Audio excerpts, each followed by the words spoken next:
The coaching habit? Say less, ask more, and change the way you lead forever. Hi, this is Rahul, and you are watching Books I Read, where I share books that help us lead better. At work, in the kitchen, in business, and at home. Today's book is The Coaching Habit by Michael Bungay Stanier. It has sold over 1 million copies and is one of the most practical leadership books I have read because it gives you something you can use in your very next conversation, not after a 3-day workshop. Why this book works in India? In India, we are conditioned to see the senior person as the one who has all the answers. The manager who gives the most advice is often seen as the most capable. In food and hospitality, especially, leaders often micromanage every detail. Portion size, table setup, how staff greet a guest because they believe no one else will do it right. This creates 3 serious problems. You, the leader, are always overwhelmed and overworked. Your team never develops because they are never allowed to think. And the moment you are not there, the outlet either stops or breaks down. This book gives you a system to reverse that, slowly, question by question, so your team starts owning problems and you start leading at a higher level. What is the advice trap? The author opens with a brilliant and uncomfortable insight. The biggest obstacle to great leadership is not incompetence. It is the advice trap. The advice trap is our automatic urge to jump in with solutions before we have truly understood the problem. The moment we give advice, 2 things happen that we do not even notice. We take the problem off the other person's plate and put it on ours, and we signal to them subtly that they are not capable of handling it without us. Here is a typical Indian example. Your outlet manager calls you at 9 in the evening about a guest complaint on slow service. You immediately say, tell the kitchen to prioritize that table and assign one waiter only to that section. Done. Problem solved. But next week, when something similar happens, your manager calls you again because that is what works. You have trained them to escalate instead of solve. The promise of this book is simple. If you replace advice with the right question at the right moment, your team starts thinking, your outlet runs without you hovering, and your leadership moves to the next level. The 7 essential questions. The author gives you 7 questions that cover almost every leadership conversation you will ever have. You do not need all 7 every time. Even 1 or 2 used consistently will change how your team works. Question 1. The kickstart question. What is on your mind? Use this to open any one-on-one or team conversation instead of starting with, so how is everything, which gets you, fine sir. Try saying, before I share my updates, what is on your mind today? Give them 2 full minutes. Do not fill the silence. You will get very different and very honest answers. Question 2, the AWE question. And what else? This is the single most powerful question in the entire book. AW stands for, and what else? Ask it after the first answer you get, and then again, and you will reach the real problem, not just the first one they mention. Here is how a real conversation might go. You ask a commis, what is on your mind? He says, sir, I am a bit stressed with the long hours. You say, and what else? He says, I am also not sure what my role is going forward in the team. You say, and what else? He finally says, honestly, I feel like the head chef never acknowledges anything I do. Now you know the real issue. The first answer is almost never the real answer. Question 3, the focus question. What is the real challenge here for you? This cuts through the noise and asks people to identify what is actually bothering them, not just describe the situation.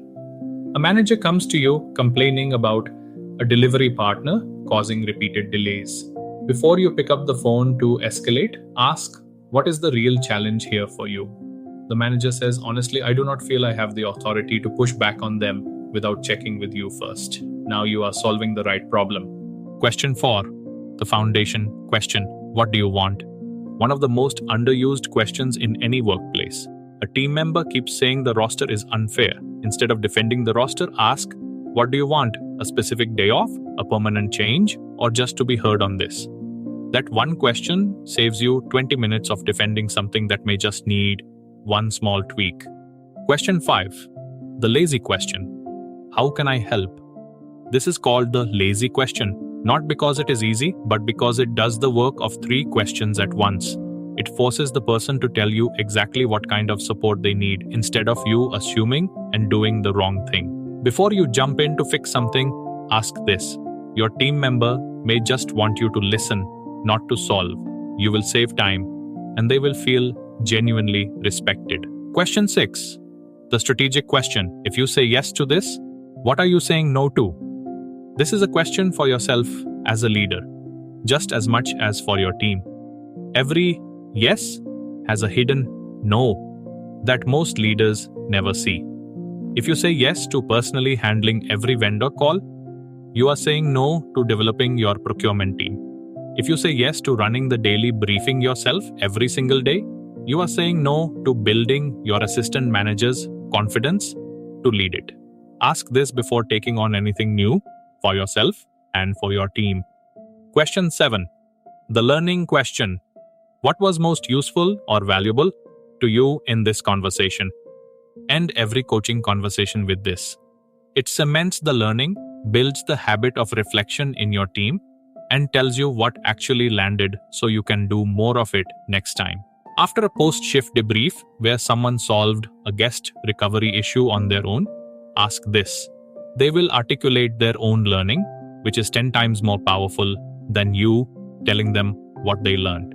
How to build the coaching habit.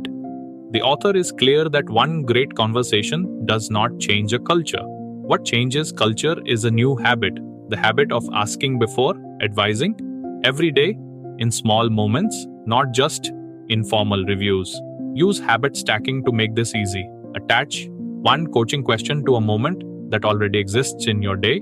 After a team member comes to you with a problem, ask, "And what else?" before you say anything. After you open your daily briefing, ask, "What is the most important thing we need to focus on today?" before you share your own agenda. After you close any one-on-one, ask, "What was most useful for you in this conversation?" Before you both walk out, repeat this enough times, and your team stops bringing you problems to solve. They start bringing you decisions to validate, which is a very different and much healthier dynamic. How to start using this book this week? First, use only the AWE question for one full week. Every time someone comes to you with a problem, after their first answer, ask, "And what else?" Just that. Do not give advice until they have answered at least 3 times. See how the conversation changes. Second, start your next one-on-one with the kickstart question. Instead of your usual opening, say, "Before I share my updates, what is on your mind?" Give them 2 full minutes. Do not fill the silence. What comes out will be more useful than your agenda.